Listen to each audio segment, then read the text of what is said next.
sure that anyone expecting to understand what went on in Grassroots Theater, an academic theater here at Cornell in New York State from about 1918 to 1960 must start with Alexander M. Drummond. His middle name was Magnus. It was his personality and beliefs which colored more than 3 decades of Cornell and Central New York State life and spread influence to many corners of the United States. I suppose that now, with all the funding sources and wide spreading of theater arts departments across the country, Drummond might have done some things differently. But at the time when he developed his early ideas about people and their ability to create theater in and of themselves, America was really just entering her first great awareness of mighty creative forces at the grassroots. Many more persons wanted to participate in the arts than ever had before, and a new concept of native roots, local awareness, and folklore, as well as a new consciousness of the possibility of an American drama depending on themes and subjects beyond mere superficial romance and popular traveling roadshow humor and story. America was growing up, and growing up very fast. On the wide American scene, there was an advent of new community theaters, which took root in many places and offered wide opportunities in acting and theater arts. A vigorous native playwriting movement began in such places as North Carolina, and a whole movement of playwriting was being founded on a regional awareness and knowledge of personal roots. In North Dakota, Alfred Arville established the Little Country Theater, to which students, many from ranches and farms, came to write plays about their own lives and the lives of their communities. It was, I am sure, an exciting time for a man like Drummond, who, prepared by his region, family, and his native bents, to become a part of a new awareness of American subjects. He studied dramatic techniques at Harvard with George Pierce Baker, chief mentor of the new playwriting movement, and at the same time, when he was preparing himself for important work in local drama, he enlarged his knowledge of world theater, and notably of theater aesthetics, preparing the way for the outstanding programs of graduate study he was to offer later here at Cornell. I look upon Drummond as the greatest of the early academic developers of an American spirit and consciousness in regional and local drama. His interests and genius was broad enough to encompass warm appreciation of America as it was and had emerged from its mighty century of frontier expansion, a development to be reflected in many, many creative works devoted to homeland, to home place, to community building, and the slow planting of the idea that art was important at home, in the rural areas, as well as in the great cities and great city institutions. Drummond encompassed all that and brought forward into his classes and programs at Cornell a whole world knowledge of theater which made Cornell the coveted study ground for many American scholar. I arrived at Ithaca on the Black Diamond train in September 1937. I had had a successful summer at the Fidella Rice Professional Summer Theater on Martha's Vineyard Island. I was brimming with new hope. I had a fellowship to the Graduate School of Cornell, and I was going to work with the man then said to be the leader of a movement to engage the people at the grassroots in theater. I had heard of such things going on in beginning ways in North Carolina and in Wisconsin, but I was a Kansas boy, and I wanted to learn fast about this idea which had so intrigued me. I wanted to talk with Professor Drummond the very first day I arrived in Ithaca. I wanted to discuss communities and writers and stages and people who lived on farms and in small places. I saw absolutely no sign of him for 3 weeks. I took the lingering outside his office door and over to Smith Hall, hoping that he might appear, and finally he did. I was overwhelmed by his size, his definite, sure movements, and especially by the fact that he propelled himself on crutches. I had not known then that at age 16, when he was stricken by polio, even so, one leg was useless. The legends about him grew. He became a sought-after athletic coach, and some folks told hero tales about him. How he could lean back into his crutches and throw a football 70 yards down the field. How his outlook on life had changed so many lives. Tales about his incredible integrity. This was the man I most wanted to meet. As I stood nervously outside his office, I knew that the figure moving so impressively down the hall had to be the great Alexander M. Drummond. How I hoped that he might speak to me or give an indication that I was there. He did not. He simply disappeared into his office, and I very timidly decided to follow. He got his chair in the exact position he wanted, sat down at his desk, and began to straighten some papers. He arose, went to his bookshelf, and after pondering over several, finally took one book and laid it on the corner of his desk. He suddenly said, "Oh dear," with an expulsion of all the breath in his lungs, and then looked around at me with a glare which seemed to me to be of pure distaste. Then he said, "Well, what do you think I can do for you?" I wasn't quite prepared for the question, but as it was, and I answered timidly and a little pompously, I am interested in a theater that might grow from the hearts and everyday lives of the American people. I want to learn from you how such a theater may be encouraged. He glanced at me quickly and began to fiddle with some more papers. Finally, he put a sheet down and said, "Well, I don't know,"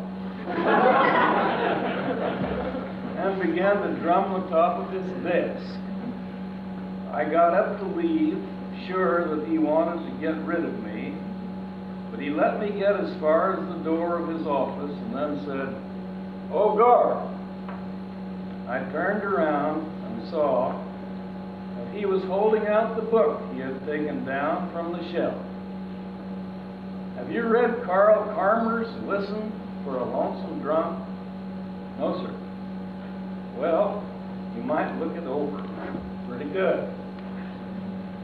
I took the book, thanked him, and got to the door again. He called me back several times just to chat about inconsequential things. I was very puzzled when I left his office. I was sure that he knew a great deal about me, that I knew nothing about him. I built scenery in the theater, assisted with play production, and did whatever was required of me, and wrote, I thought, some creditable plays. He gave no sign whatever that any of the things I had been doing impressed him. Finally, he cast me in a play for which I was sure I was unsuitable. The character of Captain Shotover in Shaw's Heartbreak House. I had such a small voice in those days that Mr. Drummond called me the whispering Mr. Gard. But he seemed to think it worthwhile to create a voice for me, and his sure coaching gave me at least some hope of portraying the character. Maybe I was partly successful. For a lady from New York who happened to see our production of Heartbreak House told me, "Oh yeah, your Captain Shotover was much, much more effective than Orson Welles."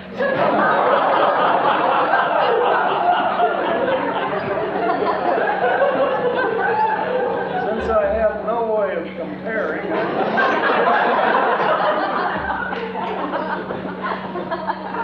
there was precious little talk about a theater of the people, and nothing about a new playwriting movement.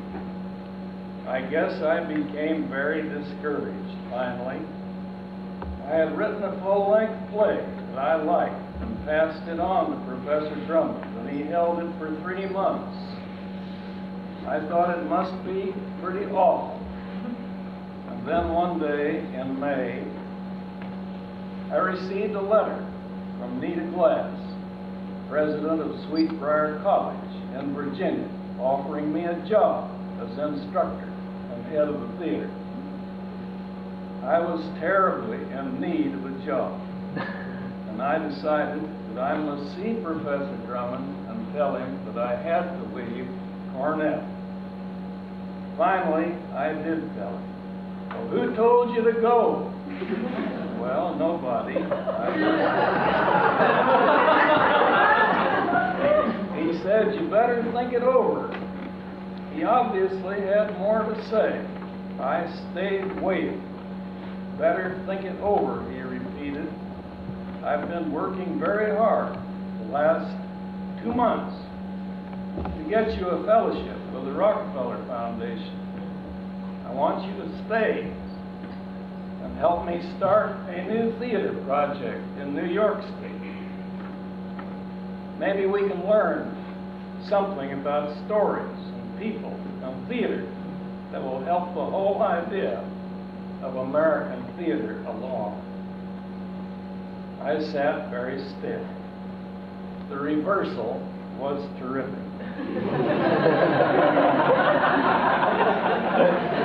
I felt like laughing, and then I felt a great wave of affection for this great man.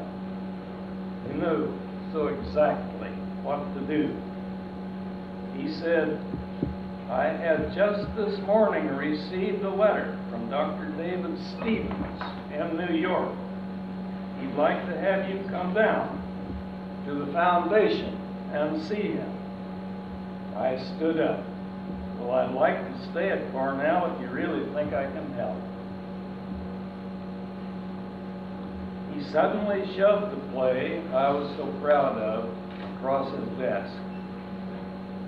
"I was going to send you back your play this morning. Sorry I held it so long." I saw that he had written on the cover, "This play has a real flavor of America that I like tremendously. Come and see me. I have some news for you." That evening, I dined with Professor Drummond at the Ithaca Hotel. After dinner, the check lay between us for a long while.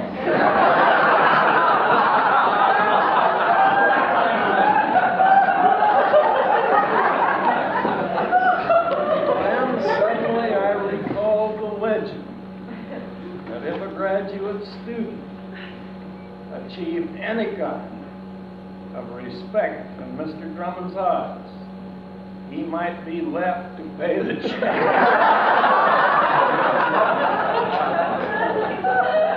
I guess I finally picked it up.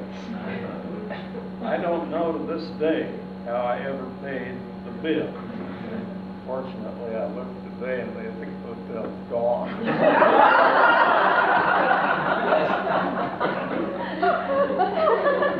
I guess I picked it up. I don't know how I ever paid it. Perhaps I still owe them. It was worth it. The next morning, there was an envelope for me with a round-trip train ticket to New York, and a note that said merely, "Good luck." Well, I did see David Stevens. He became my great friend and lifelong friend. And when I met him, I clutched my play. I thought he might like to read it. Right there. He made no such suggestion. He said, "Glad you could come down. I've just talked with Professor Drummond. Your fellowship is arranged. We want you to go to Kansas for a week to visit your mother. Then come back to Cornell and go to work."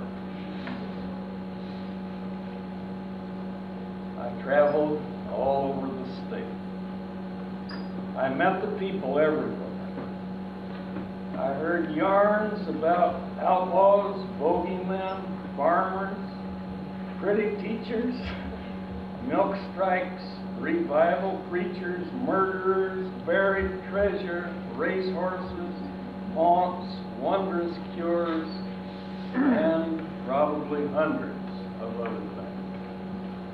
I sat in Crossroads stores and hung over back fences and sat on front steps, milked cows, chewed the fat with the boys at the Spit and Whittle Club at Dryden, New York, and generally engaged in any occupation that allowed for yarn swapping. It was a happy time, and all through it, Mr. Drummond left me quite alone. Then one day, he sent for me. I went to his office with acute hesitation. Surveying my activities, I could not actually see that I'd accomplished much. I felt that what I'd seen and heard from the people had point in the sort of theater I imagined might spring from the land and the people, but I feared that Professor Drummond might ask me what books I had read, and I knew that I could not impress him. I expected the axe to fall. I went into his office. He was writing, and he wrote for a while. And then he said, "Well, what have you been doing?" I suppose I blushed and said, "Professor Drummond, I have been hearing stories and swapping lies." "Where have you been?" I named 2 or 3 dozen places I had visited. He said, "Well, there's plenty to do." "Yes, sir." "You think this floating around is worthwhile?" "Yes, sir." He said, "Well, I was hoping you'd think so." It's the only way you ever get the real flavor of the region. He stood up. I have my car downstairs. Let's go.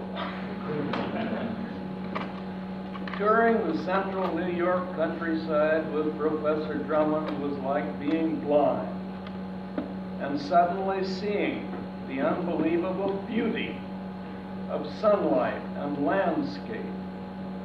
It was like that, yet something more, for he seemed to endow the land with a mystic poetry that sprang from his sensitiveness to present and past.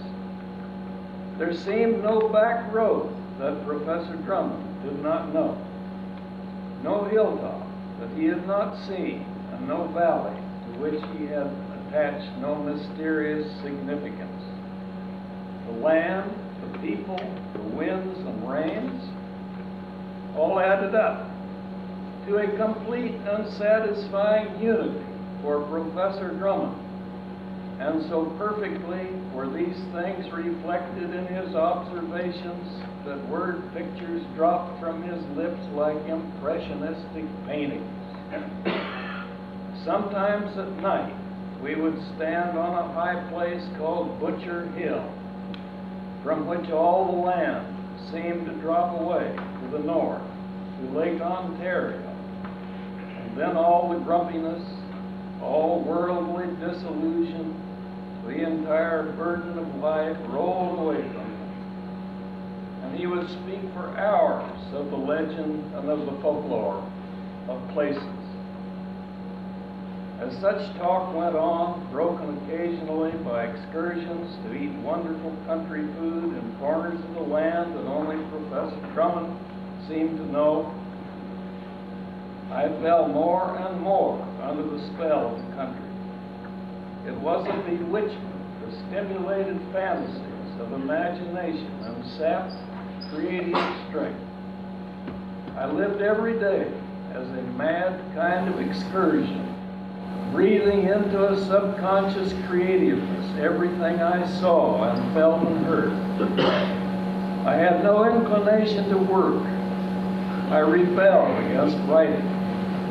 The whole state was my stage, but I could not formalize the product of my senses into characters that were like life, nor could I merge the fantasy of ideas that rushed through me into the tight packets that were the plots and themes of plays. There was a sudden stop to this madness. I visited a county fair one day at Morris, New York. In one tent, a stage had been set up, and the tent was packed with people. They were old folks and young folks, and farmers and city people. They were eager. They were in festival mood and wanted theater excitement. They wanted hearty humor, dramatic picture, furious impact. And they had a right to expect such things, for the plays they were there to see were billed as being from rural life. Rural life to these people meant kindness, neighborliness, strong appreciations of land and wind and color. Rural life meant the strength of outdoor bodies, the good simplicities of food and work and neighborhood fun. Rural life meant songs and games, stout problems and land economics, education for the kids, and a savor of the things that were essentially part of their own place. Rural life meant a tiny thread of loneliness, too, and maybe a very occasional breath of tragedy. Rural life meant the neighborhood arts of canning, careful canning, weaving, quilting. Rural life meant everything these people knew and understood, and the whole goodness of their lives. The plays were billed as from rural life and were played by local young people and adults. When they began, I too was eager, for I had seen the broad, free life of American country places. But when the plays were over, I looked at the faces around me, anticipation had turned to a solemn disinterestedness. There was no laughter, no tears, only definite exodus that was filled with vague irritation. There was no festival here, only the departure of an initial eagerness that had seemed very precious and deep. The reason to me seemed quite clear. These plays were not rural plays. True, they were supposedly set in the country, but their characters had no relation to the kind of country life I and the folks around me knew. They had very little relation to life anywhere. They were dreary in tone. They were filled with bad jokes lifted from a collection, read somewhere, or heard on somebody's radio. The characters were stereotypes of real people. They maundered on and on about poor housewives who had no pianos or washing machines, or they talked in cliches about cruel fathers who would not let sons or daughters have boy or girl friends or join 4-H clubs. They hinted at shotgun weddings, and they dusted off the old conflicts between the farm and the city. They sawed back and forth on the fringes of obscene jests about the farmer's daughter and the city slicker. I remember thinking, as I walked out of the tent into the autumn sunlight, that this was the only real theater the people in this place knew, that there could be only failure and disillusionment in such plays, and that such plays were evil and would kill any art that might grow here. I paused as I thought of the rural life that I had known in Kansas, of the wheat fields, of the mighty machines biting through the yellow grain, of the harvest parties, the wild singing and dancing. I thought of New York State grape pickers singing on a steep hillside, of a farm mother holding a little child against her breast, of the terror of a violent storm, and of faces full of suffering from pain and lost crops. And as I stood thinking, the great butternut valley that was all around Morris turned golden in the afternoon light. I looked at the hills, and suddenly my spirit was filled and lifted with a clear knowledge. I knew that there must be plays of the people filled with the spirit of places, and my aimless activities assumed meaning. I felt the conviction then that I have maintained since, that the knowledge and love of place is a large part of the joy in people's lives. There must be plays that grow from all the countrysides in America, fabricated by the people themselves, born of toiling hands and free minds, born of music and love and reason. There must be many great voices singing out the lore and legend of America from 1,000 hilltops. And there must be students to listen and to learn, and writers encouraged to use the materials. Well, the next day, I went back to Ithaca and sought out Professor Drummond. When I told him what I had been thinking, he said, "I'm glad. Some of the ideas have been gelling for you." We sat down at his table and made some plans for a playwriting project for the state of New York. Professor Drummond said that there were probably a lot of people in New York who wanted to write plays. He said that we would try to get in touch with these people, and that the result of our efforts might be such a bloom of country-grown plays that the entire state would enjoy the aroma of countryside life. He said that outside the university playwriting classes, there had been almost no attempt to get the people to think and write dramatically of themselves. When I asked him how many people might try writing a play, he refused to estimate, but his eyes warmed up and I knew that he was dreaming of a large number and that both he and I were hoping for sensational results. I suppose that when we were alone and remembered the soul-tormenting rigors of playwriting, we had some serious doubts, but these doubts did not in the least deter us from trying. Indeed, so great was our faith in the people, so real was our dream of a people's theater, and so confident was our belief in the goodness of the folklore and life of the region that it was almost as if some old central New York Indian god had endowed us with this dream as a special mission. This dream soon became a reality. Our first task was the preparation of a letter, which we circulated widely through the mails and got printed in papers and magazines. The letter stated that we were eager to get in touch with folks who might have some good ideas for plays, or who might pass these ideas on to possible authors, and that we wished people would get in touch with us who might like to present some of these plays in their local communities. There were letters that I remember particularly well.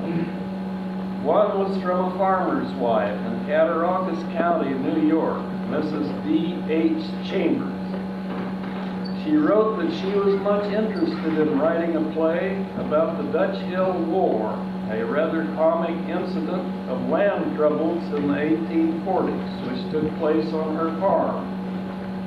She wrote, "I have never expressed myself in the dramatic form, but I am willing to learn. I have a brother who has been fairly successful in dramatic writing, and you may have heard of him. His name is Maxwell Anderson." People began to drift into Ithaca to see us about their work. A woman from Buffalo brought her play about Underground Railroad days at Niagara Falls. An old man with long gray hair came to see me with a jolly little play about antique collectors. A machinist from around Rochester brought 2 scripts about workmen. A girl from the western part of the state brought her play about grape pickers. A thin young man came with his play about a schoolhouse that was painted in big red and white checks. One faction in the community had once wanted the schoolhouse painted red. The rest of the community wanted it white. Their compromise was a checker. Folks came from all points of the compass with plays that reflected many facets of regional life. There was excitement in meeting these people and talking with them. They were new sides of an art expression that seemed to be springing up joyously everywhere. And so infectious was the spirit of this simple movement, Professor Drummond and I were caught up in it. We began to write too, and several plays were our individual or joint effort. We tried out a lot of plays in the Cornell University Theater, Willard Straight Hall, and slowly began to build up some really actable scripts.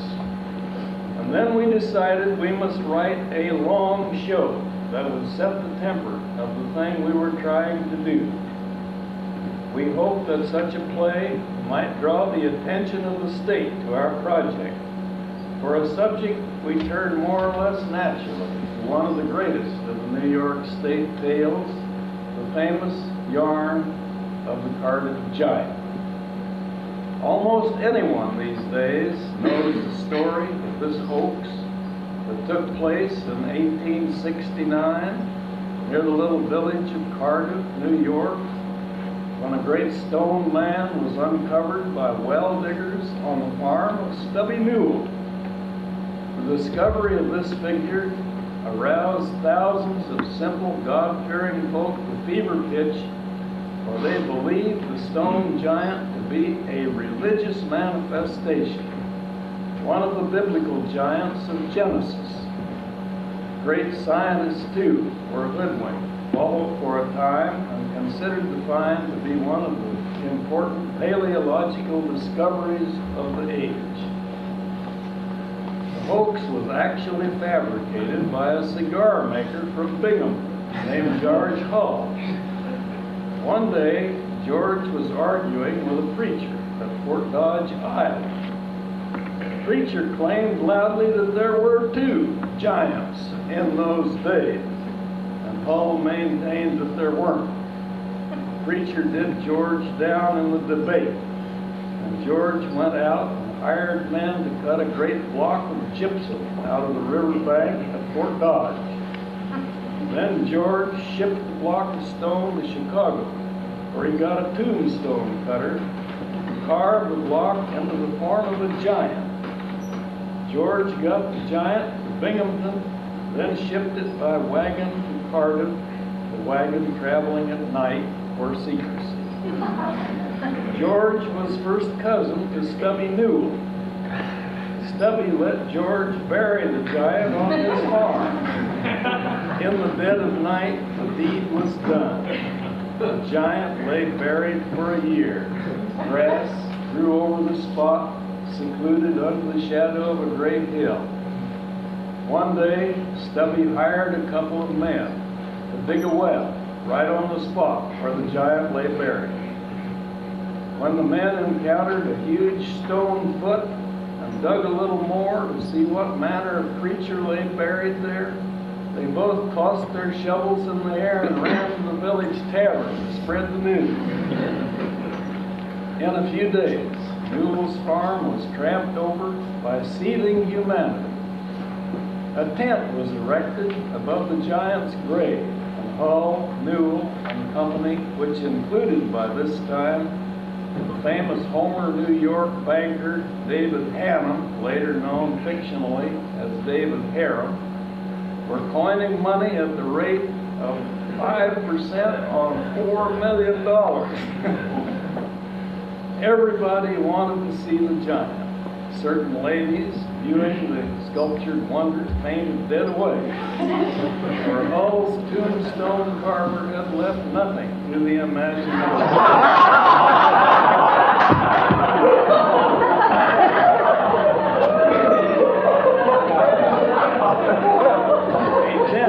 Dr. Boynton pronounced the work of Caucasian, not Indian origin, and called it the noblest work of art that has come down to us. The Board of Regents of the state of New York came in a body to view the Colossus, bearing with them insurance in the words of the state geologist, Dr. Hall, who called the giant the most remarkable object brought to light in this country, deserving of the attention of all archaeologists. And so it went. Preachers began preaching sermons on the giant. When he was refused, he went to New York and had a duplicate made.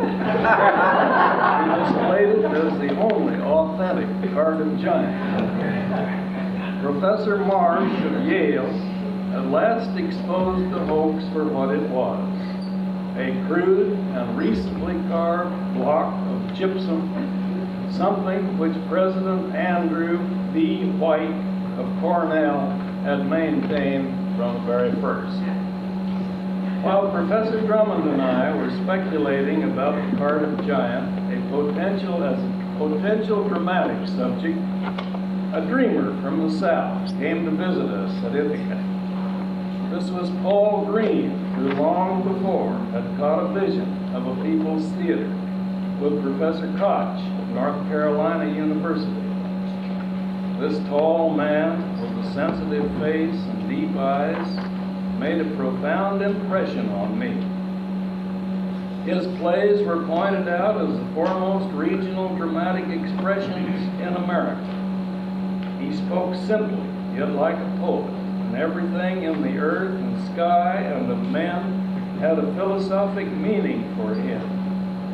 He spent long hours talking with me.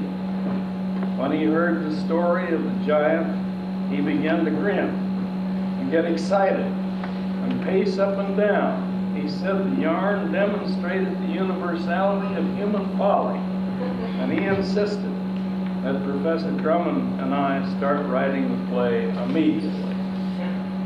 So one day in the early spring, we drove up to Cardiff, up Highway 11 that ran north from Portland to Syracuse, and we paused a little while on a great fill that the glaciers had left across the Onondaga Valley like a high wall. And we looked down the valley flats across the salt well derricks toward the little town of Cardiff, near which the giant once lay.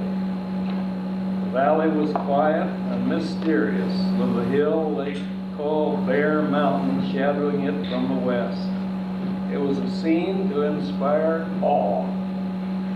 We found an old man in Cardiff, Mr. Nichols, who lived alone in a shack.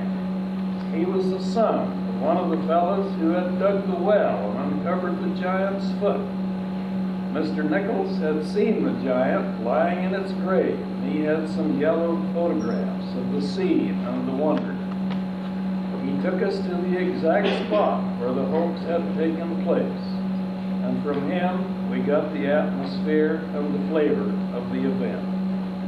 We found other old-timers who remembered songs that were sung at the revival meetings, or who had poems that had been written to commemorate the find. We discovered relatives of Stubby Newell, and little by little we assembled a fine body of working materials. Such materials included, in addition to the items described, the notes made from the newspapers of the period, the Syracuse Journal and the Ithaca Journal especially, from articles in magazines describing the wonder, and from actual statements gleaned from publishers' lectures by personalities involved. We also dug a bit into the background of Stubby Newell and George Hull, and we did extensive reading relating to the topics of the times and to the state of New York crops and climate in 1869. In other words, we got together a fairly complete body of information pertaining generally to the region in the particular year we wished to set the drama. During our work collecting materials, we discussed the form of the play. We believed that the play must be flexible to allow for the inclusion of many scenes and numerous characters. We wanted to draw a married picture of country life in New York State with its color and variety, including the social feeds of rural schools, the church picnics, the political argufiers, and all the rest.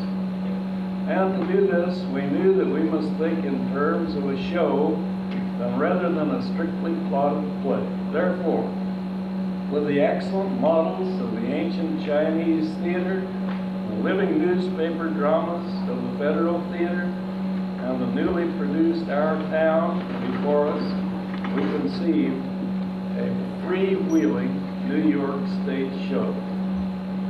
I got up a first draft of the play, which seemed pretty good to me.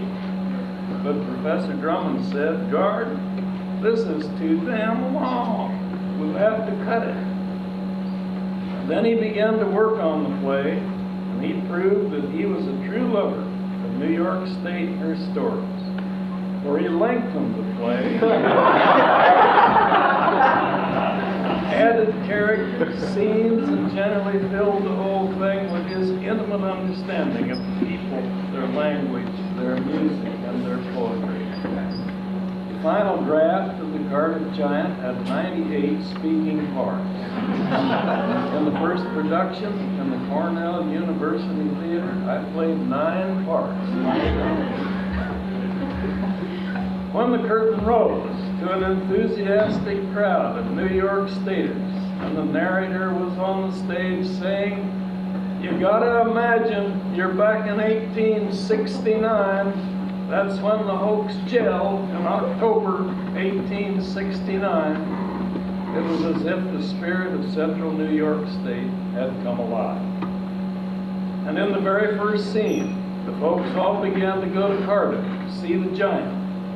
And the Erie Canalers sang their famous song, "We was 40 miles from Albany. Forget it, I never shall. What a hell of a storm we had one night on the Erie Canal. Politicians, farmers, merchants, professors, Indians, rich men, poor men, beggar men, dogs.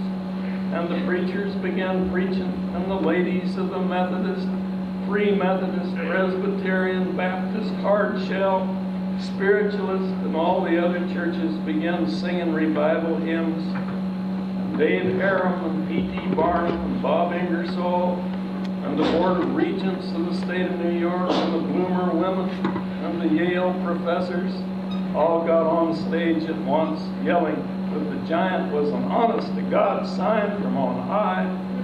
Yes, sir. In the first scene, there was a lot going on.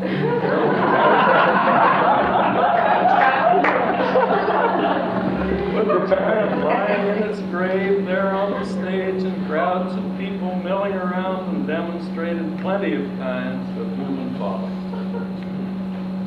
When the audiences saw the big show, they went away, thinking that the New York State Plays Project was sure off to a good start. And some of them went home and did some thinking about York State and sent us a lot of good yarn. I can still feel the central New York State land calling me. When I close my eyes, the patchwork hillsides across the deep valleys are as vivid to me as though I stood on the Cornell campus on a May morning and looked west toward Mecklenburg. I might have lived and dreamed forever in the Finger Lakes country if it had not been for the war.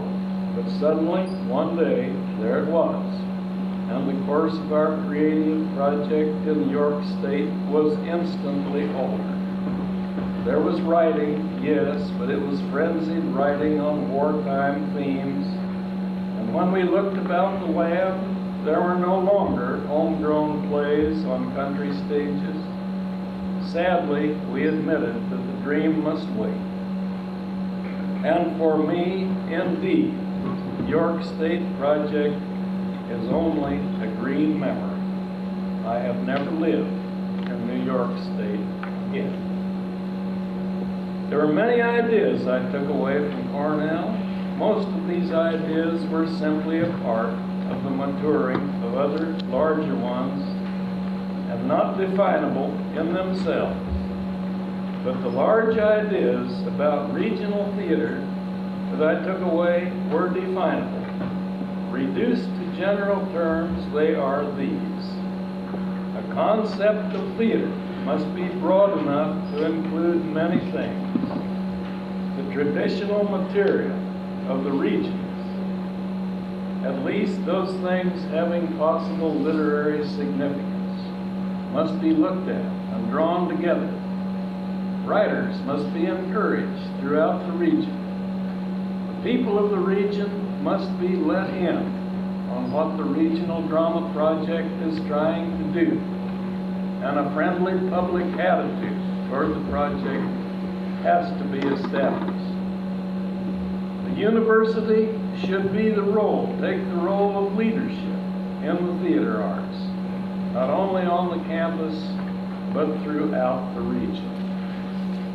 And after I left New York State and Cornell, where I wandered, I ended up at the University of Wisconsin, where I've been since 1945. You mentioned Edward Kmart. I brought him out there in 1947 to work with me. He had been a Drummond student. 10 years later, after I was here, he and Drummond did a new phase of work on the New York plays. So he was very real, a wonderful part of all of this. So I've never forgotten that experience. It's been the keystone of my life and what I have done in the Midwest, the Wisconsin Idea Theater, and other such things. I owe to Professor Drummond and to Dr. David Stevens of New York. If I had to say which one was my greatest mentor and friend, I could not do it. Thank you very much.